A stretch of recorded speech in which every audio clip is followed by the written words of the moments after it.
Princess cutting అనేది lining అనేది middle cut చేయకుండా మనం మెయిన్ పీస్‌కి ఎలా అటాచ్ చేసుకోవాలి ఫస్ట్ అనేది చూడండి. ఇక్కడ రన్నర్‌తో ఆల్రెడీ నేను రఫ్ చేసుకున్నాను. అటు సైడ్ మార్కింగ్ బట్టి ఇటు సైడ్ కూడా వచ్చింది. దాని ప్రకారం ఇలా మార్కింగ్ చేసేసుకోండి. లోపల సైడ్ అనేది లైనింగ్ పెట్టేసుకోవాలి. ఇలా పెట్టుకొని నెక్స్ 2 ఒక సైడ్‌కి ఉన్నాయో లేదో చూసుకోవాలి.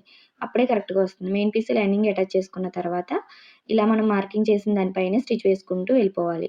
కరెక్ట్‌గా రావాలి. అదే మార్కింగ్ పైన ఇటు సైడ్ కూడా అలా వేసుకోండి. ఇక్కడ మిడిల్‌కొచ్చాక మాత్రం ఈ స్టిచ్ పక్కనే చిన్నగా వచ్చేలాగా వేసుకోండి. ఎందుకంటే మనం వేసిన కుట్టు అనేది కట్ అవ్వకూడదు. అంత చిన్న గ్యాప్ ఉంటే సరిపోతుంది. చూసారు కదా! ఇలాగ వేసుకోండి. ఇప్పుడు యాజ్ ఇట్ ఈజ్ ఎలా అయితే మనం స్టిచ్ వేసుకున్నామో దాని పక్క నుంచి కట్ చేసుకుంటూ వెళ్ళిపోవాలి. ఇలా మనం మెయిన్ పీస్ ఎక్కువ ఉన్నప్పుడు మాత్రమే అటాచ్ చేసుకుంటామండి. ఒకవేళ మెయిన్ పీస్ తక్కువ ఉంటే మాత్రం పక్కననేది మనం మిడిల్ కట్ చేసేసుకొని ఎక్కడ క్లాత్ అడ్జస్ట్ అయితే అక్కడ తీసుకోవాలి. ఇప్పుడెక్కడ సాగదీయకుండా ఇలా స్టిచ్ చేశారు అంటే పర్ఫెక్ట్‌గా వచ్చేస్తుంది. చూడండి పైన, కింద, మిడిల్ ఇలా కూడా జాయిన్ చేసుకోవచ్చు. ఫుల్ వీడియో కిందుంటుంది చెక్ చేయండి. వీడియో నచ్చినట్టయితే లైక్ చేయండి.